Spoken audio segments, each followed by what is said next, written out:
बहुत बड़े तबला वादक हुए उस्ताद जाकिर हुसैन साहब। तो मुझे किसी ने स्टोरी सुनाई 4 दिन पहले कि जाकिर हुसैन साहब के पास एक आदमी तबला सीखने गया।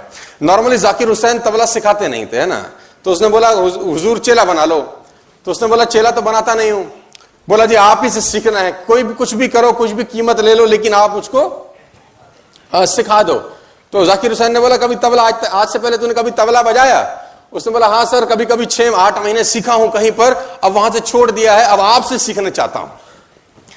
वो कुछ बढ़िया नहीं सिखा रहा था, अब आपसे सीखना चाहता हूं, आप बताओ क्या करना है, जो पैसा बोलेंगे देंगे, जो टाइम बोलेंगे देंगे। अब जाकिर हुसैन साहब को मस्करी सूझी। उसने कहा 5 साल लगेंगे और 5 लाख रुपए लगेंगे, तेरे को तबला सिखा देंगे।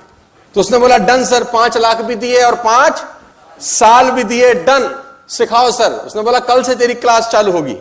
उसने बोला ठीक है। अभी वो डिस्कस कर रहे थे कि एक और लड़का आया।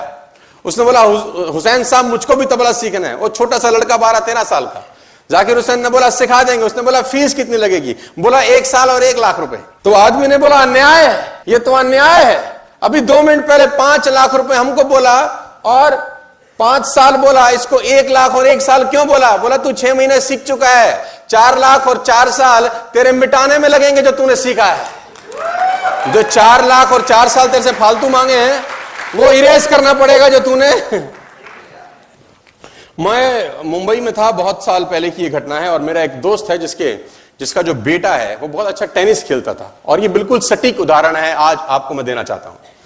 उसका लड़का बहुत अच्छा टेनिस खेला करता था। तो वो जब मैं मुंबई में उससे मिलने गया तो मैंने उसको बोला और भाई तेरा क्या हालचाल चल रहा है, तेरा बेटा कैसा है? तो उसने बोला टेनिस खेलता है, शानदार, फोरहैंड मारता है, बैकहैंड मारता है, स्मैश मारता है और इसमें बड़ी संभावना है, लेकिन एक दुविधा में हूं। तो मैंने पूछा दुविधा क्या है? बोला यहां कुछ खास एकेडमी नहीं है मुंबई के अंदर, मैं चाहता हूं बैंगलोर शिफ्ट हो जाऊं, तू क्या सलाह देता है मुझको? तो मैंने बोला अगर तेरे बेटे में पोटेंशियल लगती है तो आपको शिफ्ट करना पड़ेगा, you have to take risk. उसने बोला मुंबई से मुझे सब छोड़ना पड़ेगा, नौकरी शिफ्ट करनी पड़ेगी, घर शिफ्ट करना पड़ेगा, बहुत सारा तामझाम करना पड़ेगा।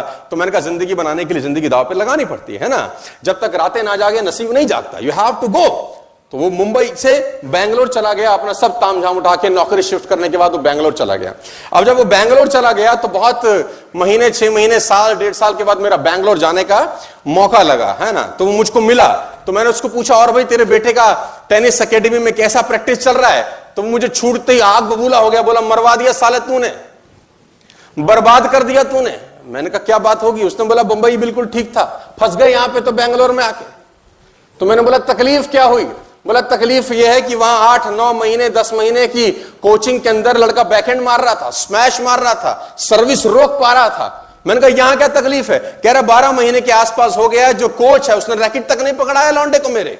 तो क्या कोचिंग हो रही है? तो मैंने कहा करता क्या है, सुबह 4 बजे बुलाता है, बोले 10 किलोमीटर दौड़वाता है, इतनी बड़ी बड़ी स्टेयर केस में ऊपर नीचे आधा घंटा करता है, 3 घंटे में उसका तेल निकाल देते, घर भेज देता है, कहता कल फिर आइयो।